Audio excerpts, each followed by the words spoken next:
बिस्मिल्लाहिर्रहमानिर्रहीम। अस्सलाम वालेकुम। मेरा नाम मोहम्मद कमाल है और मैं एक लीगल एडवाइज़र हूँ।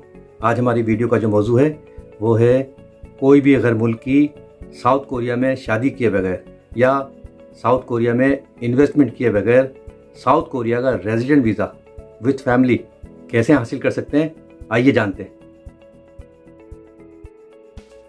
वीडियो को बाकायदा शुरू करने से पहले नए आने वाले दोस्तों को हमारे यूट्यूब चैनल पर खुशामदीद। अगर आपने अभी तक हमारे चैनल को सब्सक्राइब नहीं किया तो पहले बराए मेहरबानी सब्सक्राइब कर लें और बेल आइकन यानी घंटी के बटन को प्रेस कर लें ताकि आने वाली हर नई वीडियो आपको बर वक्त मिलती रहे। जनूबी एशिया में वाक़ साउथ कोरिया एक तरक्की याफ्ता मुल्क है जिसे एशियन टाइगर के नाम से भी पुकारा जाता है। साउथ कोरिया की तरक्की का मवाजना आप इस बात से बखूबी लगा सकते हैं कि 2020 के मुताबिक पूरी दुनिया में कोरिया पासपोर्ट का रैंक अब 3rd नंबर पर है, यानी साउथ कोरिया की शरीयत रखने वाले हजरात अब 189 कंट्री में बगैर वीज़े के सफ़र कर सकते हैं। आज हम आपको बताएंगे कि साउथ कोरिया का रेजिडेंट यानी इमिग्रेंट वीज़ा F2 कैसे हासिल करके अपनी फैमिली के साथ साउथ कोरिया में सेटल हो सकते हैं। अगर आपका ताल्लुक़ पाकिस्तान, इंडिया, बांग्लादेश, नेपाल, श्रीलंका, फ़िलिपाइन या किसी भी मुल्क से है और आपके पास तकरीबन $4,30,000 हैं तो आप साउथ कोरिया का रेजिडेंट वीज़ा F2 हासिल करके अपनी फैमिली के साथ साउथ कोरिया जा सकते हैं। और वीज़ा लेने के लिए साउथ कोरिया से किसी भी शख्स से आपको इन्विटेशन लेटर और गारंटी लेटर भी मंगवाने की ज़रूरत नहीं होगी। प्रोसेस बहुत आसान है। अगर आप ख़ुद करना चाहें तो आप ख़ुद भी कर सकते हैं। अगर आपको परेशानी का सामना हो तो आप हमसे रब्ता करिएगा, तो हमारी लॉ कंपनी आपको ये सर्विस फराहम करेगी। सबसे पहले आपका कोरिया बैंक में एक अकाउंट खोला जाएगा। फिर उस अकाउंट पर आप अपनी होम कंट्री यानी जिस मुल्क से आपका ताल्लुक़ है वहाँ पे जो आपका बैंक है उस बैंक से आपको ये रकम ट्रांसफ़र करनी होगी। अच्छा, ये रकम आप अपने नाम से भी ट्रांसफ़र कर सकते हैं या अपनी फैमिली मेम्बर के नाम से भी ट्रांसफ़र कर सकते हैं, जिसमें माँ बाप, आपके बहन भाई, आपके बीवी बच्चे वगैरह शामिल हैं। इसके अलावा अगर किसी 3rd पर्सन के नाम से अगर आप ट्रांसफ़र करेंगे कोरिया बैंक में तो वो नाकाबिल कबूल होगी। तो बेहतर ये है कि आप अपने या अपनी फैमिली मेम्बर के नाम से ही वहाँ से ट्रांसफ़र करें। जैसे ही ये रकम जो मैंने आपको अर्ज़ किया कि $4,30,000 जो हैं ये जब कन्वर्ट होंगे कोरियन करेंसी में तो ये होंगे 50 करोड़ वान, यानी कि ओ कोरियन करेंसी कहलाती है, उसमें ये कन्वर्ट होंगे। जैसे ये पैसे कन्वर्ट होंगे आपको वो डॉक्यूमेंट फौरी भेज दिए जाएंगे।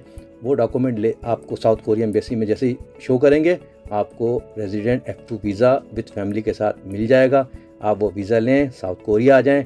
साउथ कोरिया जैसे ही आप पहुंचेंगे और हमसे रजू करेंगे, हम आपका विदिन वीक के अंदर इमिग्रेशन से F2 वीज़े का एलियन कार्ड आपको इशू करा देंगे।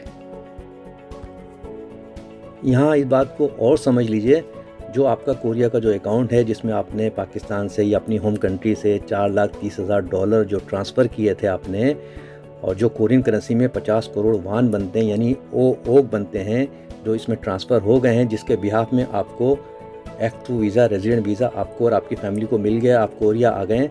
अब आप ये अकाउंट जो है आपका 5 साल के लिए फ़िक्स हो जाएगा, यानी कि आप 5 साल तक इस अकाउंट से पैसे ये नहीं निकाल सकते।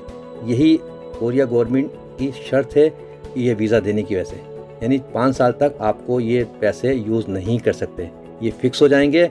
इसके अलावा आप जो मर्ज़ी करें, बिज़नेस करें और या जॉब करें या स्टडी करें या शॉप खोल लें, रेस्टोरेंट खोल लें, हलाल फूड खोल लें, जो मर्ज़ी आप करें आपको हर तरह से इजाज़त है, लेकिन आप 5 साल तक इस पैसों को आप टच नहीं कर सकते।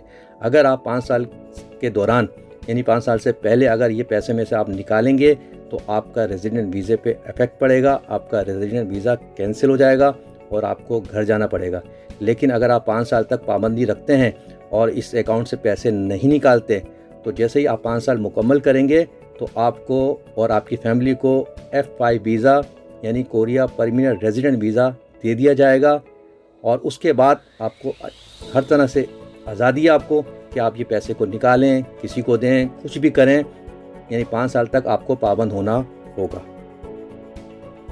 और उसके बाद ये परमानेंट रेजिडेंट जो F5 वीज़ा आपको मिल गया है, आपको हर तरह से इजाज़त है, आप कारोबार करें या बिज़नेस करें या जॉब करें या स्टडी करें, जो मर्ज़ी आए करें, शॉप खोल लें, आपको किसी किस्म की कोई पाबंदी नहीं है।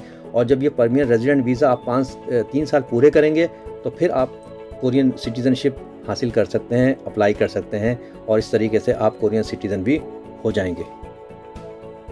कोरिया में रहने वालों दूसरे लोगों के लिए भी आजकल F5 वीज़ा यानी परमानेंट रेजिडेंट वीज़ा हासिल करना बहुत मुश्किल हो गया है, जिसकी सबसे बड़ी वजह यह है कि आपको माहवार 5,000 या $5,000 से ज़्यादा आपको कमाने होंगे, जिसका 2 साल का रिकॉर्ड टैक्स डिडक्शन के साथ लगाना ज़रूरी है।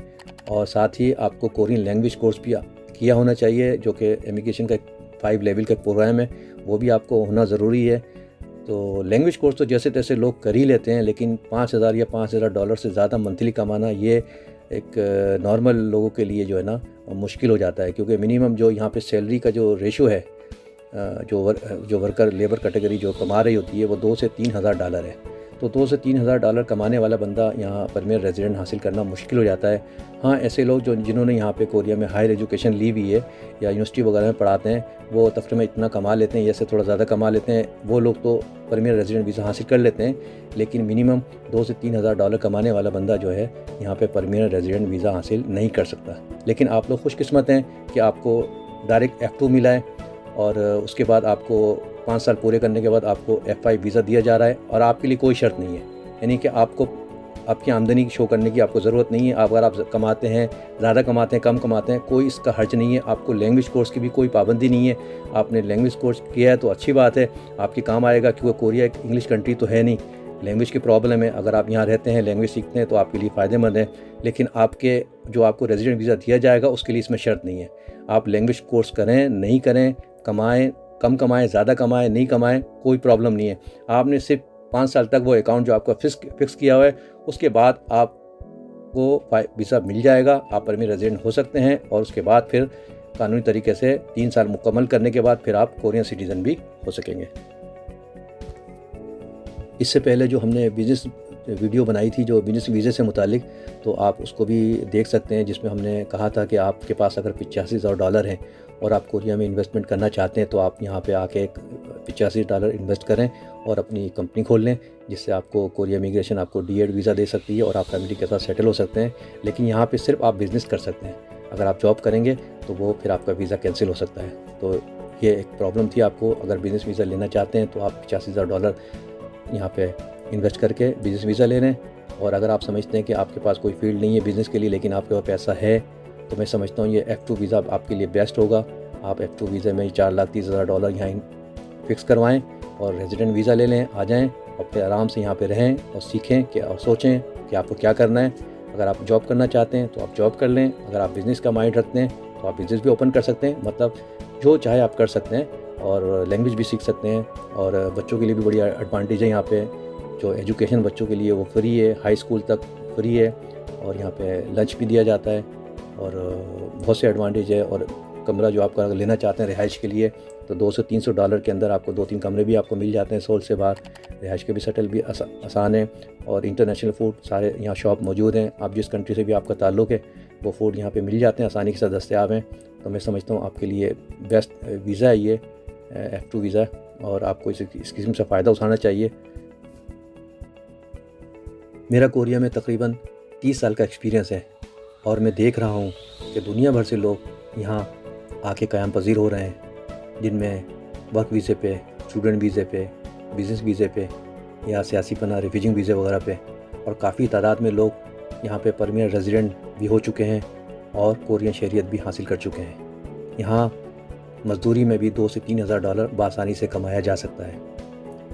ये एक पीसफुल कंट्री है, आप कानूनी दायरे में बड़ी इज़्ज़त से यहाँ रह सकते हैं। उम्मीद है आपको साउथ कोरिया रेजिडेंट वीज़े के बारे में तमाम मालूमात हासिल हो गई होगी। मज़ीद आपका कोई सवाल हो, कोई आपको परेशानी हो तो आप हमें फ़ीडबैक भी दे सकते हैं। डिस्क्रिप्शन में हमारा नंबर है, हमसे रब्ता भी कर सकते हैं। और आखिर में, अगर आप साउथ कोरिया में हैं, आपको साउथ कोरिया में किसी भी तरह से लीगल इशू पे आपको कोई प्रॉब्लम हो, चाहे वो साउथ कोरिया इमिग्रेशन से मुतालिक हो, या कोरिया वीज़े से मुतालिक हो, या कोरिया के पुलिस और कोर्ट के केसेस के मुतालिक हो, आप हमसे रब्ता कर सकते हैं। हम इंशाल्लाह आपको मशवरा भी देंगे और हमारी लॉ कंपनी आपका प्रोसेस भी करेगी। वीडियो यहाँ तक थी, अगली वीडियो के साथ फिर हाजिर होऊंगा। खुश रहें, खुश रखें। अल्लाह निगहबान। खुदा हाफिज़।